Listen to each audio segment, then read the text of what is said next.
네, 안녕하세요. 비상교육 입시평가소장 이치우입니다.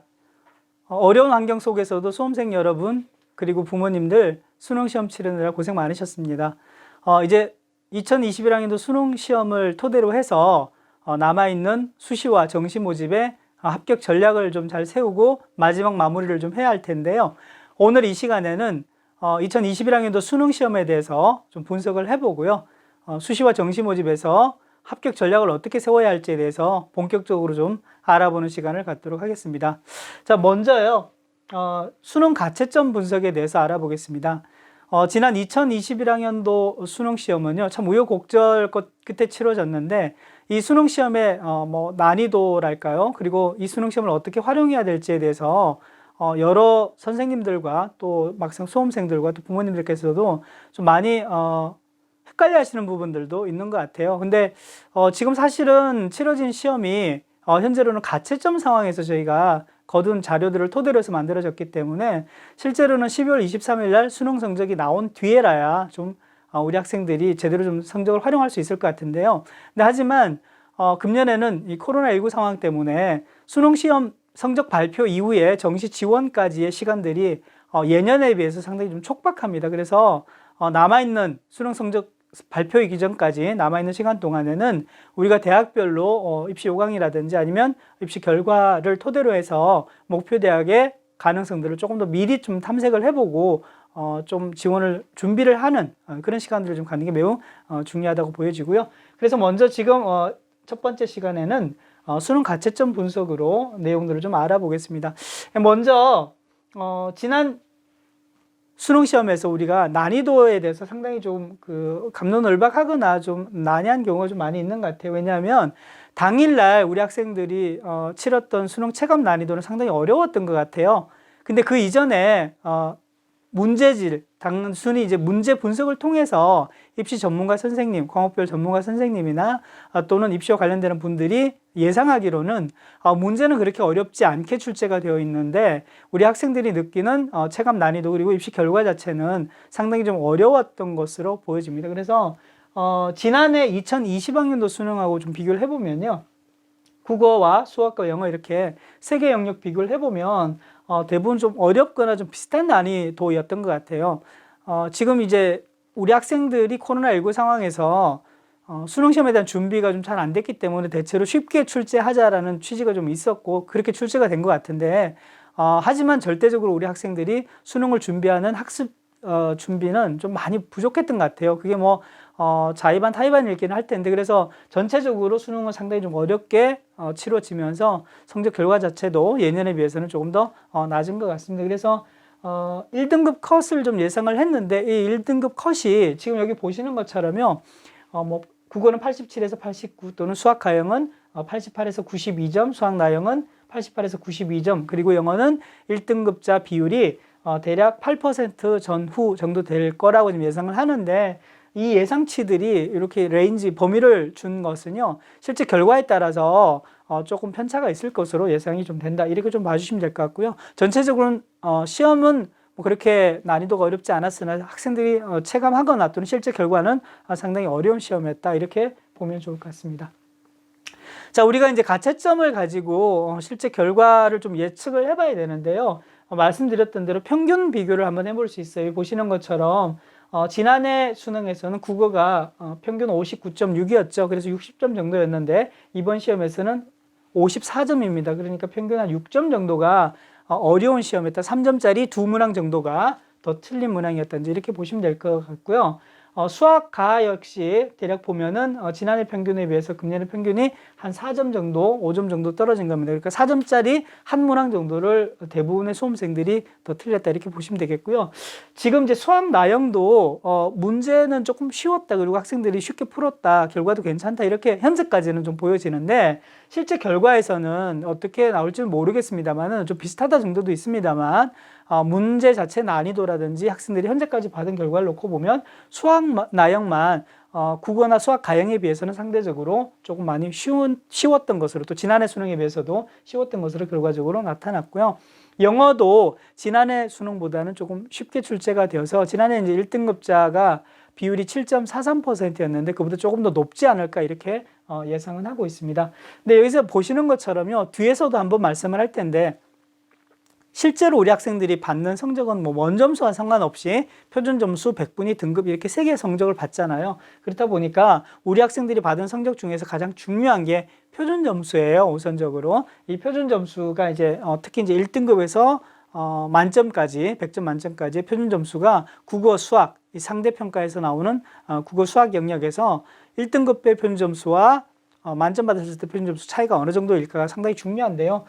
보시는 대로 국어에서는 지난해보다 3점 정도 향상했고요. 수학 가형에서도 지난해보다 4점, 그리고 수학 나형에서는 지난해보다 좀 8점 정도가 낮아졌어요, 오히려. 이제 그러다 보니까 국어하고 수학 가형에서는 표준점수 꼭대기가 100점 만점 받았을 때 표준점수 최고점이 상당히 높아진 거예요, 지난해보다. 그러니까 1등급 선에서 표준점수 최고점까지의 변별이 지난해보다는 국어는 3점, 그리고 수학과는 4점이 더 된다고 보시면 되겠고요. 반대로 수학 나형에서는 지난해보다 변별이 오히려 더 안 돼서 한 8점 정도가 최고점이 낮아졌다. 이렇게 보시면 되겠습니다. 자, 영어의 등급별 비율인데 보시면 1에서부터 9등급까지 예측한 겁니다. 실제로 23일 날 성적 발표되면 이 내용들이 조금 달라질 수 있습니다만 대략적으로 이제 지난해 맨 오른쪽에 보시면 2020학년도 수능이 있는데 여기에 비해서는 1등급의 비율은 조금 더 올라갔고요. 2등급, 3등급의 비율은 상대적으로 뭐 쉽게 출제됐다고 하긴 하지만 오히려 더 등급의 비율들은 상위권에서는 조금 더 낮아질 수 있다고도 보입니다. 그건 이제 영어 시험도 좀 쉽게 출제가 됐는데 실제 결과 자체는 학생들이 다소 어려워하는 부분도 있었다고 지금 보여지고요. 하지만 금년도에 치렀던 9월 모평에 비해서는 상위권 등급자들의 비율은 훨씬 더 이제 많이 높고 4등급에 가서는 거의 이제 비슷해진다 이렇게 보시면 될 것 같습니다. 자, 다음 보실 것은요, 영역별로 이제 등급 컷인데요. 사실은 이 원점수 기준으로 보면 등급 컷이 지난해 수능에서 비해서 이제 시험이 어려우니까 다 등급 컷이 조금씩 낮아질 거예요. 예를 들면, 지난해 1등급, 국어 1등급 컷이 원점수로 91점이었는데, 금년에는 87점이잖아요. 그러니까 이제 4점 정도가 더 낮아져서 어렵다고 보여지는데, 보시면은 표준점수는 지난해 131점이잖아요. 그죠? 1등급 컷의 표준점수, 구분점수가. 근데 금년에도 131점이에요. 똑같아요. 왜 이럴까요? 네. 표준점수는 시험의 난이도하고 상관없이 등급 컷 정도에서 보면 1등급, 2등급, 3등급, 4등급 이렇게 등급 컷 점수가 표준점수가 일치하게끔 만들어진 겁니다. 그러니까 다르게 조금 표현하면요. 시험의 난이도, 시험이 쉽든 어렵든 상관없고요. 시험의 집단, 예를 들면 이번 수능 시험에서는 지난해에 비해서 뭐 결실도 좀 높았습니다만 전체적으로 응시자 수가 대략 한 6만 명 정도가 줄어들었잖아요. 그러다 보니까 시험 집단도 달라요. 응시자 수도 다르고 지난해 수능 봤던 집단의 수준과 금년 집단에 봤던 수준이 다르고 시험의 난이도도 다르고 그죠? 그리고 시험의 어렵고 쉬움도 다르고 그리고 실제로 인원 숫자도 다른 이 모든 환경들을 표준 점수는 다 일치시키는 겁니다. 그러니까 대략 1등급, 2등급, 3등급, 4등급 시험 치른 집단의 수준, 응시 집단 안에서 1등급의 표준 점수, 2등급의 표준 점수, 3등급의 표준 점수는 다 일치하게끔 만들어 놓은 게 표준 점수이기 때문에 시험에 상관없이 다 똑같아지는 겁니다. 자, 여기서 이제 한 가지 생각해 보실 거는 원점수는 난이도에 따라서 수학과 수학나 마찬가지죠. 수학과도 보시면 1등급 컷이 대동소이하죠. 하지만 2등급에서부터는 점수가 조금씩 떨어집니다. 그죠? 마이너스 1점, 3등급은 마이너스 7점 이렇게 시험이 어려워서 그 다음에 수학 나도 보시면 1등급 컷은 올랐어요. 2등급은 더 오르고 3등급은 더 오른다고 보여지는데 표준 점수를 놓고 보시면 변화가 뭐 있긴 하지만 그죠? 있긴 하지만 135에서 131로 4점 떨어졌죠. 그 다음 128은 2등급은 어때요? 작년에 128, 금년에 128 똑같아지죠. 그래서 수능 시험에 실제 성적 발표가 되고 나면 원점수의 이런 난이도의 변화들은 전부가 다 표준 점수 안에 다 녹아듭니다. 그래서 거의 대부분이 1등급이나 또는 표준 점수 최고점 이렇게 상위 쪽으로 올라가는 걸 제외하고는 2등급, 3등급, 4등급 아래쪽은 다 등급 컷이 비슷해집니다. 그래서 난이도가 대부분 다르더라도 표준 점수는 일치하게끔 된다라고 보시면 좋을 것 같아요. 그래서 여기 보시는 대로 지난해 수능에 비해서 금년 수능의 국어하고 수학에서의 점수 차이는 있지만 이거는 당장 지금 가채점에 내가 원점수로 받아들이는 거고 실제에서는 이런 부분들이 다 없어진다라고 보시면 될 것 같아요. 자, 사회탐구하고 과학탐구도 마찬가지인데요. 특히 이제 사회탐구를 보시면은 사회탐구는 뭐 경제라든가 사회문화라든가 이런 특정 영역에서 많이 어려웠던 것 같아요. 그래서 보시면은 맨 우측에 지난해 원점수의 등급 컷과 금년도의 원점수의 등급 컷을 비교를 해서 대부분 마이너스죠. 물론 이제 플러스인 쪽도 있습니다만 등급 컷 자체가 이제 내려가고 올라가고 이런 난이도가 있습니다만 가운데 보시면은 이제 표준 점수 있죠. 예, 지난해 표준 점수 그리고 금년도의 예상 표준 점수입니다. 이 표준 점수를 두 개를 비교해 보면 표준 점수 자체는 보면은 난이도가 조금 있긴 해서 왔다 갔다 하긴 합니다만 거의 대동소이하고 1등급에서만 조금 더 높아지는 모양새일 겁니다. 왜냐하면 아까 말씀드렸던 대로 상위권에 있는 1등급 수준에서부터 표준점수 최고점까지는 그래도 이 난이도 영향을 일정 부분 미치기 때문에 전반적으로 표준점수가 조금 지난해에 비해서는 높아진다라고 보시면 되겠습니다. 그래서 1등급에서부터 최고점까지의 표준점수는 지난해보다 조금 향상되긴 하나 역시 사탕바탕에서도 2등급, 3등급, 4등급으로 갈수록 지난해하고 표준점수는 대부분 다 일치하게끔 거의 비슷하게끔 간다 이렇게 보시면 좋을 것 같고요. 아까 말씀드렸던 대로 사회문화 지금 이제 생윤 선택자가 많죠. 두 번째로 이제 사회문화 선택자가 많은데 사회문화가 지난해에 비해서 좀 더 어려웠었고요. 보시면 경제도 지난해보다 난이도가 좀 있어서 어려웠습니다. 하지만 여기 보시는 대로 표준점수 최고점은 경제가 지난해 72점이었잖아요. 근데 금년에는 69점 정도니까 오히려 더 난이도는 어려웠지만 표준점수 최고점은 또 낮아질 수도 있습니다. 그래서 전체적으로는 금년에 나오는 표준점수를 다 보고 난 다음에 다시 한 번 더 정시 모집에 지원하기 위한 표준점수와 100분의 1을 가지고 어떤 전략을 세워야 될 시점이 올 것 같긴 합니다. 그래서 지금은 발표되는 성적이 따로 없기 때문에 저희가 예상한 성적으로 대략적으로 비교해 보는데 사탕과탐에서도 아까 말씀드렸던 대로 원점수의 난이도에 차이는 있을지언정 실제 표준점수에서는 거의 비슷해진다 이렇게 보시면 되겠습니다.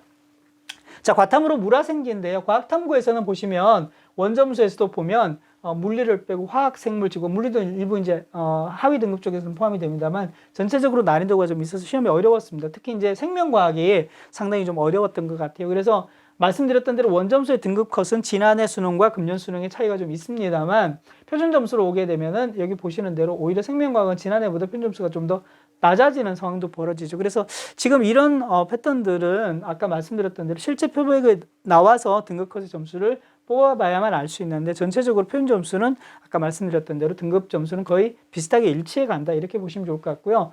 물리화학, 생명과학, 지구과학도 마찬가지입니다. 여기 이제 물리 쪽은 좀 쉽게 출제가 됐다고 볼 수 있는데요. 지난해에 비해서 화생, 지 쪽은 역시 2과목도 그래 만만하지 않으니까 좀 되게 어렵게 좀 출제가 돼서 학생들 입장에서 볼 때는 원점수가 좀 많이 낮아져서 이거 어떻게 하나 이런 좀 노심초사하는 마음이 좀 있을 텐데요. 실제 표준 점수에서는 보시면은 화학 2 한번 볼까요? 67, 69, 63, 64 2등급입니다. 3등급 가면 59, 59 똑같아지죠. 그래서 크게 차이가 나지 않는 쪽으로 바뀌어지기 때문에 표준 점수에서는 등급 간 점수 차이가 크게 변하지 않게 된다로 정리해 보시면 좋겠습니다. 자, 그 다음에 원점수 총점 분포인데요. 사실은 아까 말씀드렸던 대로 23일 날 실제 수능 성적이 발표되고 나면 원점수가 가지고 있는 모든 것들은 다 사라지고요. 표준 점수하고 100분의 1을 가지고 다시 뭐 등급 컷도 마찬가지고 표준 점수의 점수 최고점도 마찬가지고 표준 점수의 분포, 100분위의 분포 이런 것들이 다 만들어져서 새로운 어떤 정리가 될 텐데요. 여기서 좀 참고를 해서 보시는 것은 만약에 이제 원점수 기준이 좀 다르긴 하지만 대략적으로 내 원점수를 가지고 어느 정도 대학 학과를 갈 수 있느냐 이걸 좀 가늠해 보려면 왼쪽에 보시는 것처럼 인문계열의 경우에는 국어 100점 만점이잖아요. 원점수. 그 다음에 수학 나는 100점 만점이에요. 역시. 그 다음에 사탐 두 과목을 합하면 100점이죠. 50, 50 해서 300점 만점에 원점수에서 대략 280점 정도가 넘는다 그러면은 서영고 정도는 갈 수 있겠구나 이렇게 보시면 되겠고요. 그 다음에 점수를 조금 낮춰서 한 240점 전후 정도 되면 대략적으로 인문계열에 있는 인서울에 있는 대학들은 갈 수 있겠다 이렇게 보시면 되겠습니다. 그리고 자연계열로 와서 보면 대략 275점 정도 되면 자연계열은 다르죠. 수학은 나 대신에 가고요. 그 다음에 탐구는 사탐 대신에 과탐을 넣어야 되겠죠. 물론 국어 이렇게 해서 300점 기준으로 275점 정도면 서영고 정도에 갈 수 있다 이렇게 보시면 되겠고요. 인서울에 가기 위해서는 한 230점 정도이면 될 것 같아요. 그래서 대략적으로 조금 가늠해 보는 비교선을 보시면 좋을 것 같고요. 맨 오른쪽에 보시면 인문계열의 경우에는 표준 점수 2020학년도 있죠. 자연계열도 2020학년도 표준 점수가 있습니다. 이거는 아마 학교라든지 또는 상담받다가 또는 이제 대학에서 발표한 자료를 보시면은 아, 이 정도 표준 점수가 지난해 입시 결과였어요. 이렇게 얘기를 할 거예요. 그러면 이 국어 수학 탐구의 점수를 합산한 표준 점수를 가지고 비교를 해보시면 작년에 보니까 아, 내가 가고자 하는 대학이 361점이었어요. 그러면 361점은 금년에 230점 정도가 되죠. 그래서 금년에 230점 원점수랑 작년에 361점의 표준 점수가 거의 대등한 위치, 비슷한 위치에 있다. 이렇게 좀 보시면 좋을 것 같고요. 자연계열도 마찬가지입니다. 여기 표준 점수 보면은 367점이 있는데 이게 원점수 금년으로 환산하면 240점 정도가 돼서 대략 비슷한 같은 선이라고 보시면 됩니다. 그래서 지난 입시 결과에 367이라고 어떤 대학에서 학과에서 얘기를 했으면 금년도 240점 정도에 해당되고 내가 240점이면 이 정도 대학 학과는 갈 수 있겠구나라고 입시 결과를 참고로 해서 보시는 자료로 활용을 하시면 되겠습니다. 그래서 대략적으로 분포를 보시되요. 이건 뭐 참고 사항입니다. 아까 말씀드렸던 대로 표준 점수와 백분위가 나오면 그 자료를 참고를 해서 보시면 되겠습니다. 자, 그 다음에 여기 이제 다음으로 보시는 자료는요, 총점 대비 영역별 평균 비교인데 이 자료는 아까 말씀드렸던 원점수가 국어 수학 탐구가 300점 만점의 점수를 가지고 있다면 그 300점을 구성하는 각 영역별로 100점, 100점, 100점일 거잖아요. 근데 보시면은 국어나 인문계나 자연계나 간에 국어가 상당한 비중을 많이 차지하고 있습니다. 더군다나 특히 이제 상위권 쪽에서 보면 마찬가지인데 어떤 의미냐면 특히 인문계열의 경우에는 상위권의 점수를 구성하고 있는 다수의 점수가 국어 점수가 좀 높아요. 물론 이제 사탐 점수는 더 높은데요. 이렇게 볼 수 있죠. 근데 사회탐구 점수는 표준 점수로 환산되면서 저 원점수가 받은 고득점이 상당 부분 많이 이제 좀 점수가 깎인다고 할까요? 예, 점수를 많이 잃어버리고 일정 부분의 표준 점수로 점수가 좀 낮아지고요.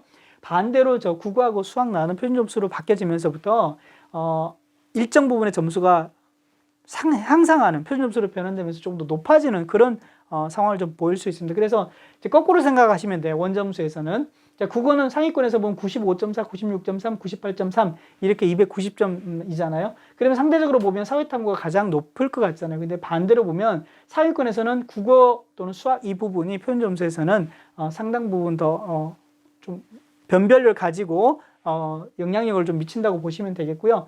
더군다나 이제 이렇게 비교해 볼 수 있는 게 가장 큰 거는 왜 제가 이제 여기 나와 있는 숫자보다 국어에 많이 이제 비중을 두고 있냐면 참고로 보시면요.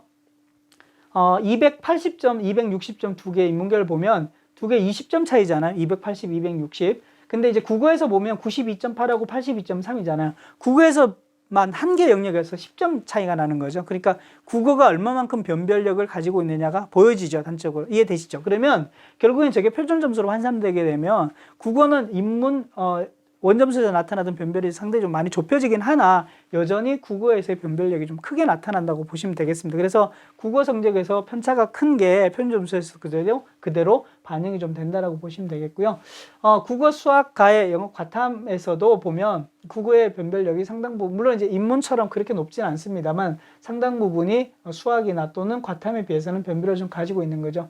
여기도 보시면은 280에서 260점까지의 점수 차이가 대략 한 8점 정도 되잖아요. 이 8점 정도 점수가 되는데 7, 8점 정도인데 여기 보시면 수학도 마찬가지고 과학도 보면은 7, 8점 정도가 되는데 인문에 비해서는 이 변별력 자체가 크진 않습니다만 기본적으로 인문계열 학생들에 비해서 자연계열은 수학과 과학이 기본이잖아요. 그죠? 이 기본으로 가지고 있는 점수에다가 국어의 변별이 문제가 좀 쉽게 출제가 되면 변별력이 좀 낮아질 텐데 그렇지 않고 수학이나 과학만큼의 변별도 여전히 국어에서도 가지고 간다. 그래서 국어가 표준 점수로 바뀌어지게 되면 자연계열에서도 어느 정도 영향력을 좀 미치게 된다. 이렇게 보시면 좋을 것 같습니다. 요것도 나중에 표준 점수 100분위로 환산되는 점수를 참고로 하면 됩니다. 그래서 원점수에서는 기본적으로 표준 점수 100분위로 바뀌었을 때 이런 변화들이 나타난다는 점을 원점수로 했을 때 좀 참고로 하시면 되겠습니다. 자, 지금까지 이제 2021학년도 수능에 원점수 점수를 많이 이제 기본으로 해서 표준 점수 100분위로 바꾸면서 우리가 가채점 내용들을 좀 살펴봤는데요. 좀 정리를 해보면 실제 수능 점수는 원점수 없습니다. 발표 안 돼요. 지금 내가 가채점에서는 국어에 100점 만점에 몇 점이다 이게 있지만 실제 수능 성적이 발표되면 표준 점수와 백분위 등급뿐입니다. 그죠? 이 세 개 중에서 그리고 수시 때는 등급을 쓰지만 정시 때는 표준 점수와 백분위를 가지고 새로운 점수로 합산된 점수가 실제 대학별 계산식에 맞춰서 쓰여지니까 없어진다고 보시면 됩니다. 그래서 중요한 것은 표준 점수하고 백분위, 실제로 내가 받는 성적이다. 다시 한번 인지하시고요. 그리고 아까 말씀드렸는데 어려운 영역에서 원점수를 높게 받게 되면 표준 점수가 훨씬 더 더 높게 나옵니다. 그래서 유리해진다는 거죠. 그래서 만약에 지금 보시고 내가 국어에서 점수가 다른 친구들의 점수를 다 못 받았는데 내가 좀 잘 받았다고 하잖아요. 그러면 그 편차가 크게 안 나타날 수 있습니다. 하지만 표준 점수에서는 또 증폭돼서 나타날 수 있고요. 반대로 아까 사회탐구처럼 이 원점수에서는 내가 점수점을 좀 제대로 확보를 못했어요. 왜? 다른 친구들 다 시험을 잘 봐서 차이가 크게 안 나잖아요. 그죠? 역시 이제 이게 사회탐구에서는 다른 국어에 비해서는 내가 90점 이상의 점수가 많이 높지만은 표준 점수로 바뀌게 되면 오히려 더 점수가 낮아질 수도 있습니다. 다른 친구하고의 변별력이 없는 것은 또 마찬가지고. 그래서 실제 표준 점수 100분의 1을 가지고 좀 따져봐야 되는데 국어에서 고득점을 받은 상대적으로 원점수를 잘 받은 친구는 표준 점수에서 훨씬 유리해진다. 이렇게 보시면 되겠고요.